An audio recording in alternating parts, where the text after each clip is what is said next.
jails, penitentiary. There were more than 300 of them.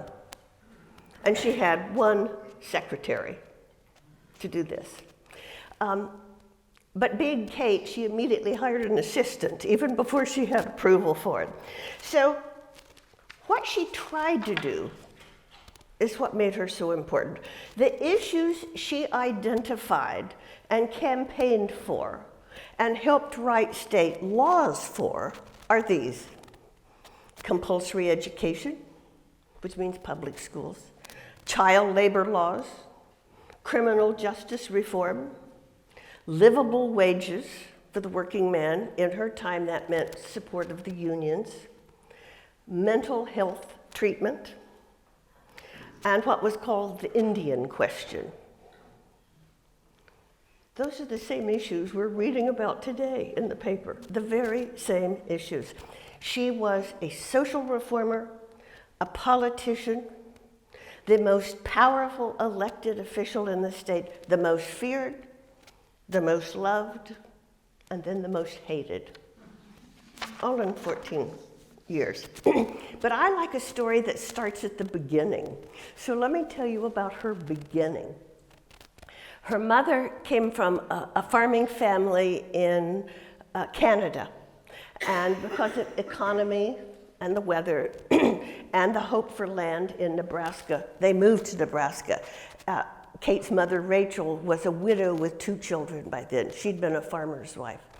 In Nebraska, she met a handsome young Irishman named John P. Barnard, who was a bit of a mystery man. I could find very little about him, except that he was a dreamer and a talker. He didn't want any part of farming. So they married and moved to Kerwin, Kansas, which was a bustling town at that time by the border. And they bought property, they bought city lots. He put up a sign advertising his real estate agent. See, this is a whole different lifestyle. And lest you think that was so glamorous, let me read you. This is a Salvation Army prayer at the time. O Lord, have mercy on liars, thieves, gamblers, prostitutes, and real estate agents. Have mercy on their soul and teach them better ways. Amen. So this was a bustling town, a growing young family, the 2 small boys of her mother. And when Kate was 2, her mother was pregnant, died in childbirth, and the baby died. And the strongest image of Kate's life, all through her life, was that image, that memory of a snow-covered cemetery when she was 2. And the image of cold runs all through her speeches. When she inspected institutions, especially orphanages or prisons, she wanted to make sure the people and the children were warm. She wanted to have a home-like atmosphere. She made them get extra blankets and mattresses. From that time, the time she was a child, she wanted to rescue people. A lost kitten, she wanted to help people. Well, her father, as a single man, could not raise 3 small children. So he sent the 2 boys to live with their grandparents. He went back to work on the railroad and left Kate behind, boarding, she said, with strangers. So she grew up feeling like an orphan. She said, she was always dramatic, but she said, I cried myself to sleep because other children had mothers and I had none. So I think this is the seed of her life, to help people. I came to write this book because in the 70s, when I was working at the University of Tulsa, I met Dr. Angie DeBow, our premier historian of this state. I was in my 30s. She was in her 80s when she came to speak to TU. And I wrote her a fan letter, and we became friends, and she became my mentor. And we were very close until she died, like 12 years later. And she asked me, she had written about Kate Barnard in her famous book, And Still the Waters Run. But she had also known Kate Barn, at least at a distance. When Dr. DeBow was a territorial teacher, she heard Kate Barnard speak at a teachers association. And she said, Kate had a spell over an audience that she'd never seen rivaled. She said FDR had it, Amy Semple McPherson had it. She also had the gift of oratory, like some people have a gift of song, but she had a voice that carried. And she could talk to, and did talk to audiences of thousands without amplification. And Dr. DeBow said they just leaned forward and listened, mesmerized. She was talking then about saving the child, working for the child, rescuing the child. And I read this in other speeches Kate gave. She was small. She was never more than 5 feet tall, not much bigger than a child herself. And she never had children of her own, never married. But when she talked, she would raise one arm above her head and say, I weigh only 90 pounds, but as long as God lets me live, and she repeated it like a mantra, as long as God lets me live, I will fight for the child. People loved her, and you can see why. She was famous for saying, how can women wear diamonds when babies cry for bread? She did not want to marry. She'd seen what that hard life did to her grandmother, her mother. She had very little choices in her time, so she became a teacher, studied by herself. When her father moved to Oklahoma, near Oklahoma City, on a homestead, she came, studied by herself, and got a teaching certificate. And she taught for a couple of years in one-room schools. But I think, well, I know her ambition was too big for a one-room school. And I think she didn't have the patience to deal with children. So she went to Oklahoma City, which was the equivalent of a secretarial school. And those were skills that fit her, typing and shorthand fast. She walked fast, she talked fast. And she had no trouble getting a job as a secretary. She had a lot of trouble keeping it. Because one employer said, I hired this meek little dark-haired woman, and before you knew it, she was in bossing everybody, telling them what to do. And then she got a job at the territorial, as a secretary, territorial convention, and from there to the St. Louis World's Fair. Now, this was very important at the time because the twin territories here were agitating for statehood. Statehood was the most important thing. So the Oklahoma exhibit at the St. Louis World's Fair was an important showcase for the world to see that we were eligible for statehood, deserved statehood.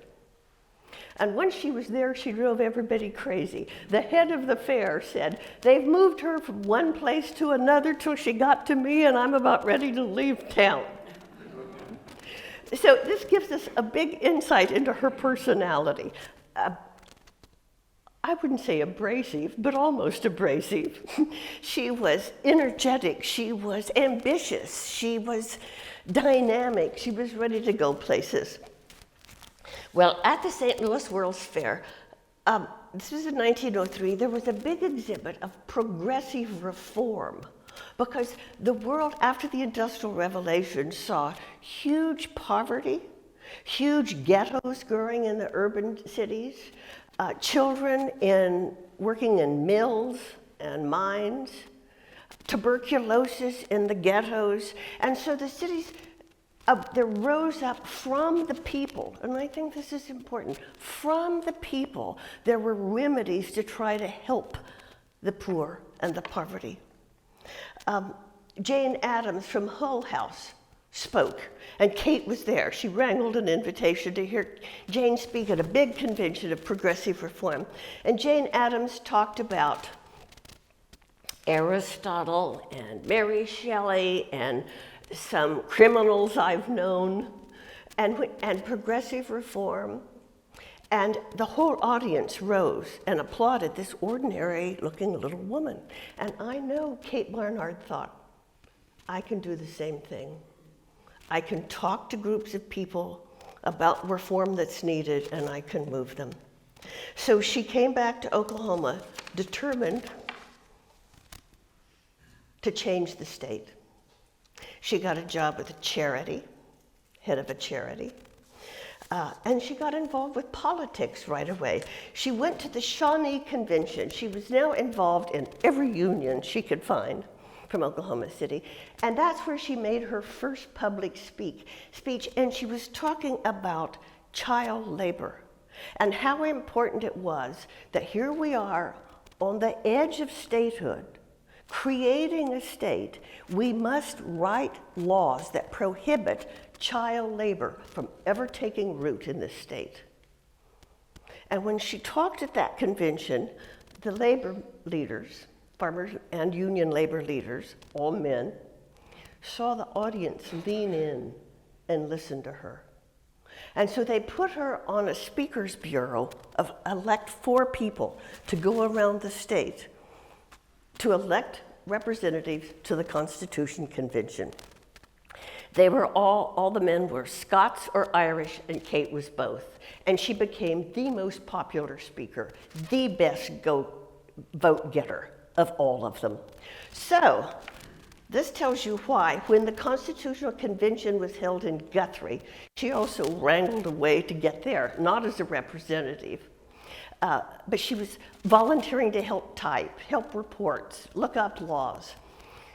She spoke to the convention 2 or 3 times about the importance for education and child labor, and they created for her this job, Commissioner of Charities and Corrections, the only state job that could be held by a woman. This was 12 years before women could vote. Now, I feel sure that the good old boys that she helped get elected there, even the newspapers said she controlled more votes than anybody at that convention. I feel sure they thought, pat her on the head, thank you, Kate. Go back to your office. But they didn't reckon with Kate Barnard, who rolled up her sleeves and started inspecting. Just before the convention was over, she persuaded the editor of the Oklahoma City Times to send her on a tour back east of child labor facilities, the factories, the mills, the mines. And she came back and went on another speaking tour across the state, telling the audiences what she had seen. This is all to persuade them to vote for the representatives who would prohibit child labor. And she told them about the little boys in the mines and the girls in the cotton mills. And one of the most dramatic stories she told was touring a bottling factory. It was all worked by little girls 10, 11, and 12. And she said the floor manager went up and down the aisle looking at their faces intently. And she said, why are you doing that? And he said, oh, they're bottling arsenic. When their lips turn blue, I take them outside for a breath of air. The audiences across Oklahoma loved her. She was popular in the mining communities where they didn't even speak English. They knew that they called her our Kate. She was known as nationally, the good angel of Oklahoma, Kate the Good Angel. But when she started investigating the institutions here, she became the avenging angel, and her department was known as the hell-raising department, because she would go in to the jails and say, it might be a little shack of a room for 12 or 14 people and 30 men packed in there, no way to sit down or lie down, no mattresses. And she'd say, where's their night bucket? Where's their water? She said, well, won't have any. Well, what if they get thirsty? And the sheriff said, well, I reckon they don't get thirsty. And she would just tear it apart and say, I want another one built, I want it whitewashed, I want water, I want mattresses. She did that everywhere.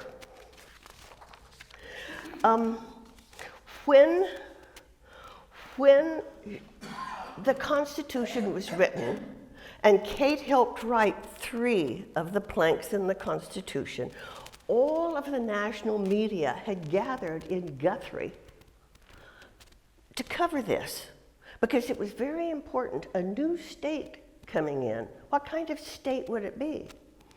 And the Constitution was the longest ever written in state history.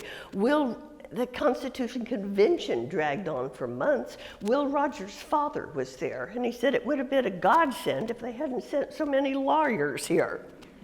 Get this done quicker.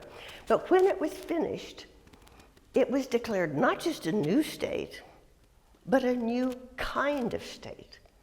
Because this was a state government that cared with their laws for the people, the working people, the children, more than they cared about the railroads. It was considered the most progressive constitution and the most progressive state in the Union. Now, today, we hardly ever put the words progressive and Oklahoma together. But that's the way it was when we started. So Kate began her inspections, and one of her first disappointments, she was most interested in compulsory education. Children go to school. And it didn't pass the first legislation. She was shattered by that. Her big nemesis was Alfalfa Bill Murray, and they clashed like this. And he was from the Farmers Union and not a proponent of compulsory education, because they wanted the children to be able to work in the fields, in the cotton fields. Well, it took the second legislature to get that law passed. It was still a big battle, huge battle. And what the law stipulated was that children under the age of 12 had to be in school 3 months a year. But it was so dramatic. Well, she was making progress, some progress, with criminal justice reform, with mental health care. Her first big public battle was with the 2 state mental hospitals at Norman and Fort Supply. This was a monstrous battle.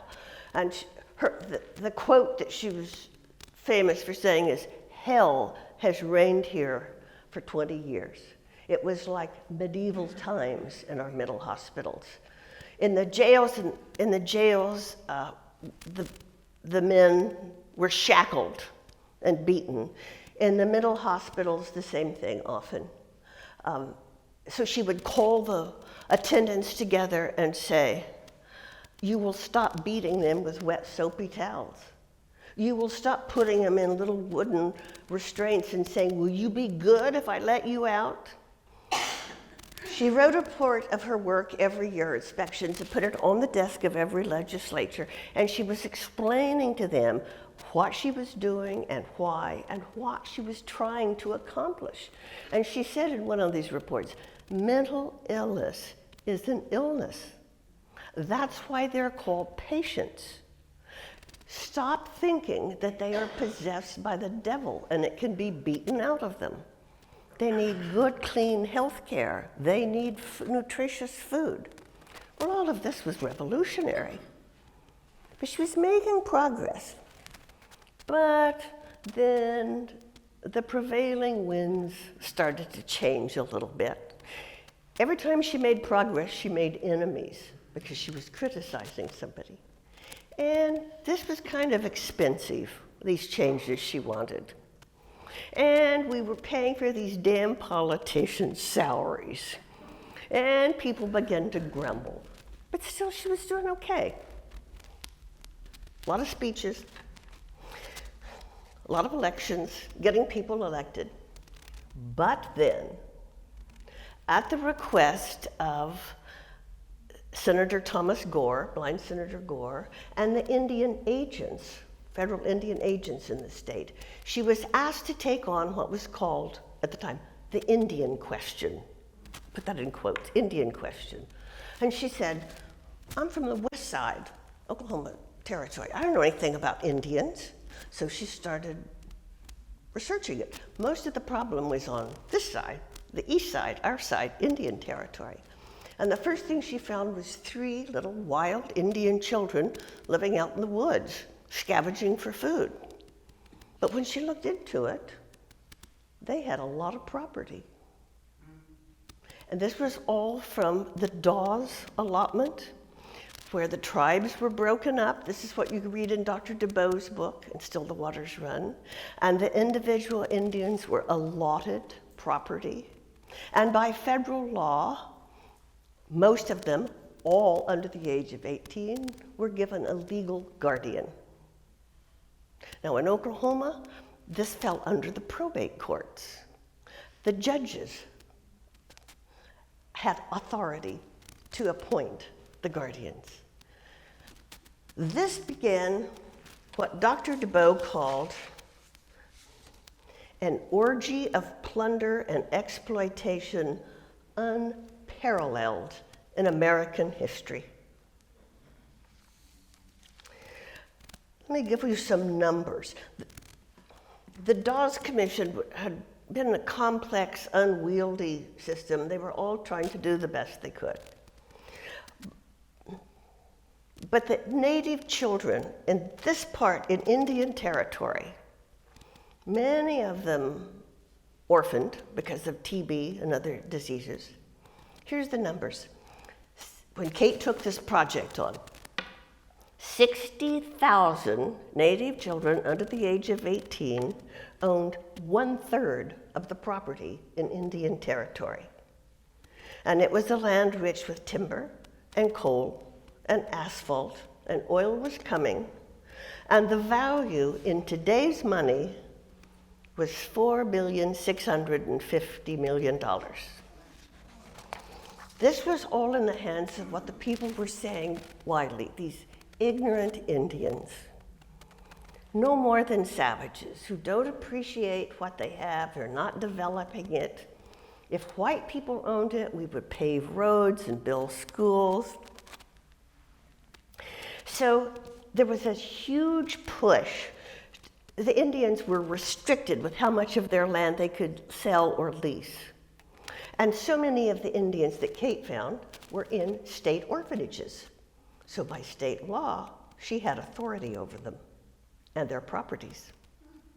There was a great push, even to the congressional delegation from Oklahoma, to remove all those restrictions so the native properties could be transferred to white ownership and progress for the state and progress for the individual pocketbook. So with the legal guardians appointed by the local judges, it was an orgy, Dr. DeBoe said, of embezzlement, forgery, bogus marriage, kidnapping, and murder. Everybody was involved. The judges, the lawyers, the ministers, the school teachers, the businessmen, everybody wanted a piece of this lush pie. Everybody had his hand in the till. Here's an example of what was called spirited away. That was the euphemism, spirited away. A young Indian under the age of 18, say 17, would suddenly, with property, be spirited away to Colorado or Texas or Missouri and held until he or she could sign over the lease of the property and then brought back. One young man, a Creek boy, not far from here, his parents were more educated, had better connections. Father was in the Masons. So they hired federal investigators to track the boy down. And he wasn't in Texas or Colorado or Missouri. He was in England, in the custody of employees by Thomas Gilcrease.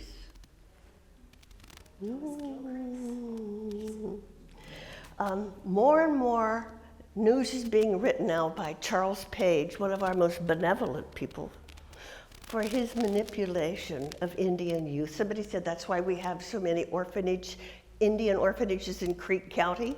He sort of marshaled them in and auctioned them off.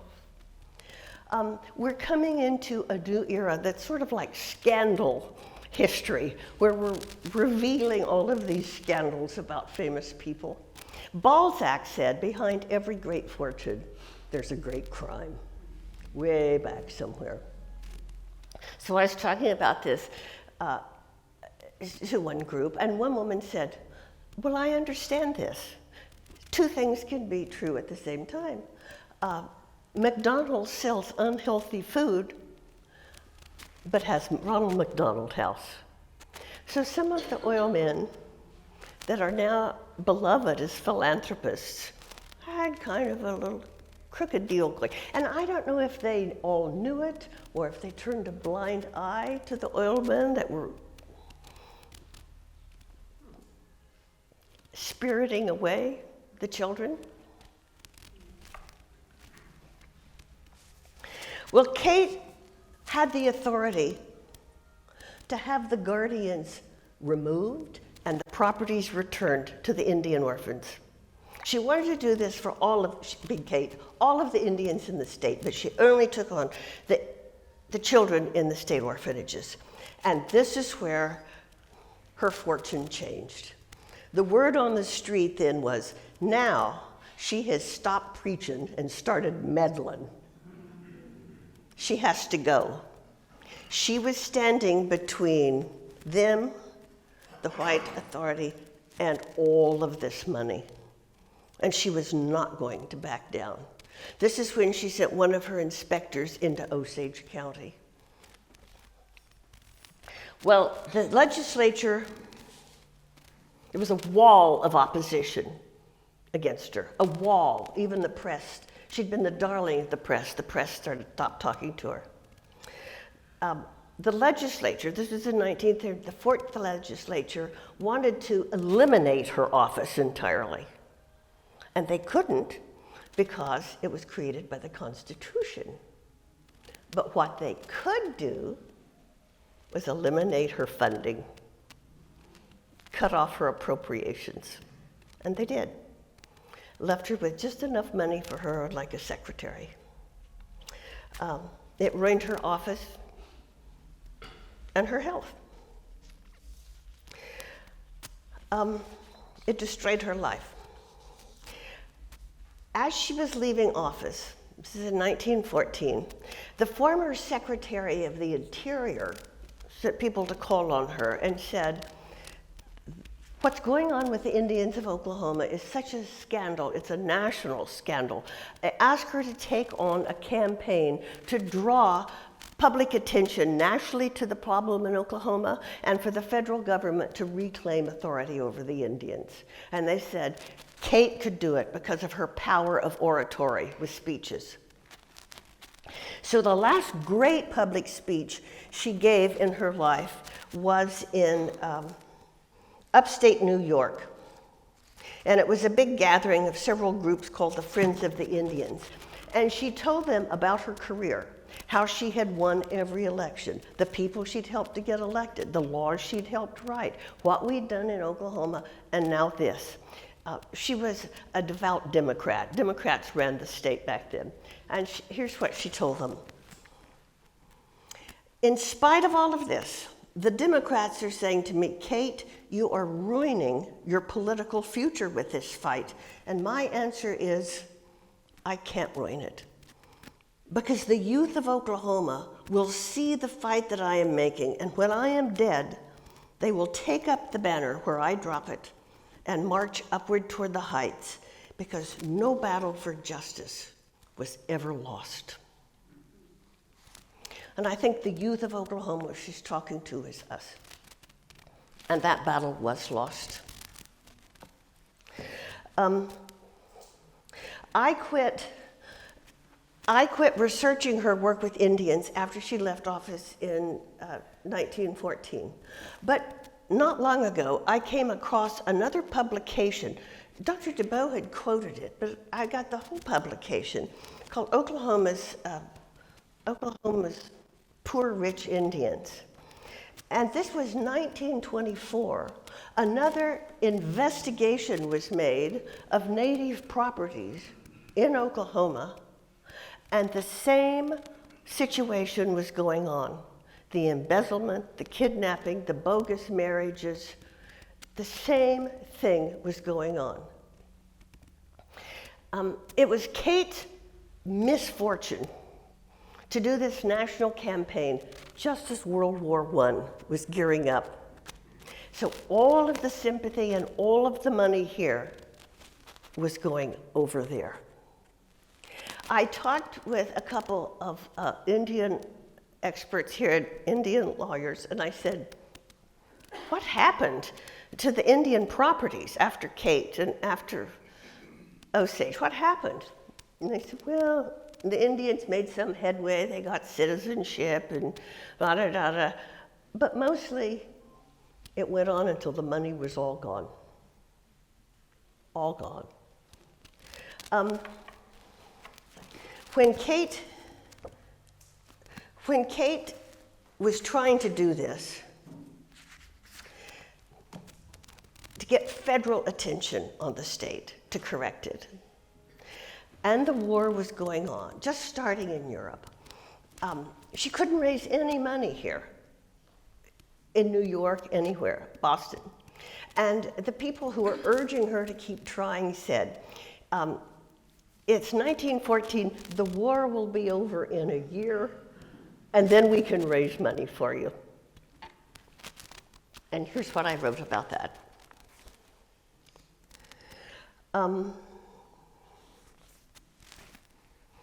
One of them said, it's not that the people have no interest in your fight, Kate, but you in Oklahoma can't realize that everybody's sending money abroad.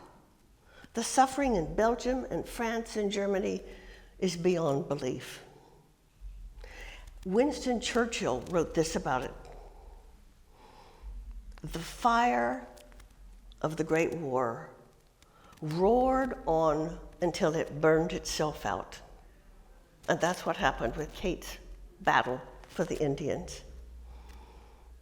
Because the battlefields of Calliope and Verdun and the Somme drowned out the quiet laments of Pawhuska and Sapulpa and Wewoka.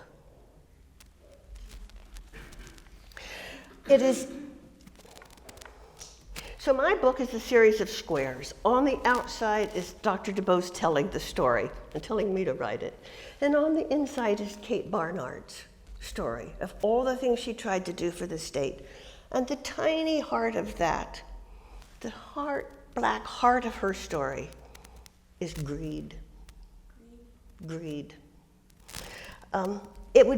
She lived the rest of her life a recluse, died alone in a hotel room in Oklahoma City in 1930. Now, the good thing about this, I started writing this, researching and making a draft back in the 70s when I was in my 30s. And then I could see Kate Barnard and all of her youthful enthusiasm and energy. Then I came back to it to finish it a few years later when I was Dr. DuBose's age in my 80s, almost 80.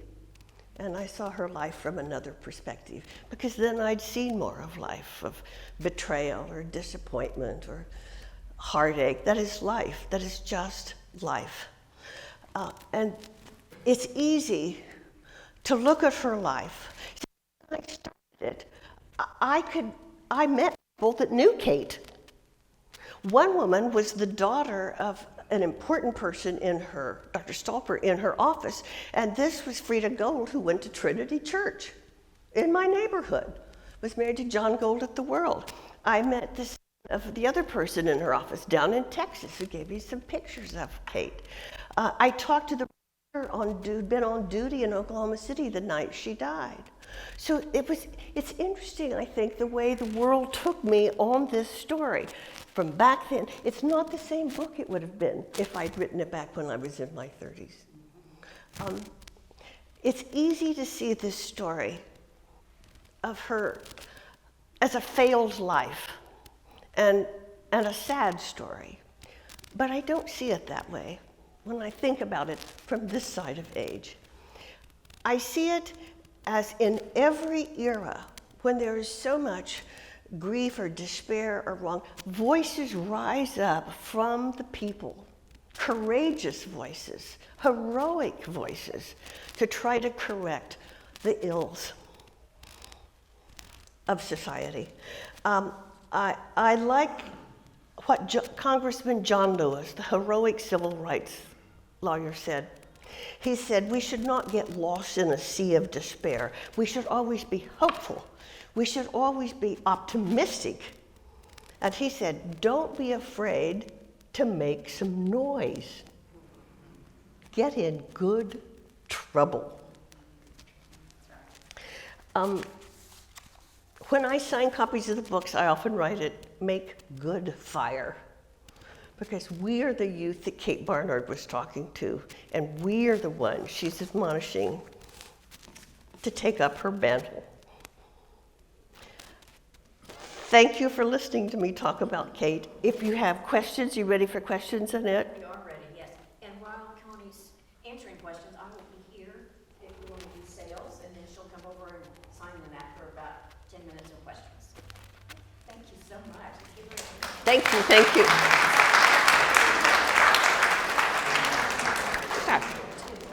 How old was she when she died? 50. She was 50 when she died. And was she a Christian? She was a devout Roman Catholic. Connie? Oh, good. Yeah, I'm an old friend of Connie's. So to ask, you know, the business about Balzac, the great crime and great fortune. The oil person I work for down in Texas, he and his partner both were from Ardmore, and they both had grocery stores. And it was, you know, during the Depression, and where their companies got started was trading food to hungry Indians for their head rights. Ah! And that's how they both built and they both became billionaires. So that's a lot of stuff like that going on. Yeah. Track it back, right. You betcha. And actually, they knew about it. Everybody said, yeah, pretty good trade. I know when I talk to contemporary Indian scholars, one is Dr. Garrick Bailey from TU, who's an expert on the Osage. And I said, what women knew about what was going on there? And he said, everybody knew about it. It was next door and everybody knew about it. This little book I got called Oklahoma's Poor Rich Indians talks about, I told you, the same things going on in 1924.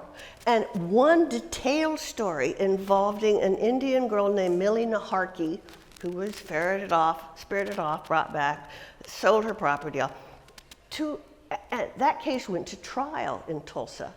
And the oil man charged with spiriting her away, and that's the term in the paper, was Grant Stebbins. That name's almost familiar. He donated property for TU. He started Maple Ridge. His son-in-law was Otis McClintock. Now, did he know that his employees had taken her away or not? It tells us this history is right here, it's with us. So one person said at a book club, she was a retired minister, and she said, I don't know why we haven't heard of Kate Barnard and what she did. I want more people to know about her. And then I asked myself, she said, what can I do about this now that I do know? And here's what she did. She said, I took a lesson from the book Black Elk Speaks, and now when I walk on my own little property in Tulsa, I think of every step as a prayerful step to heal this land and for blessings. Well, that's something, isn't it? Questions? Any other questions?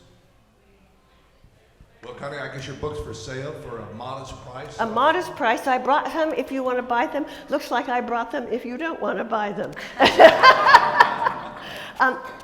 But thank you for knowing about Kate Barnard and Oklahoma history. It's important, I think, that we say what happened. Thank you.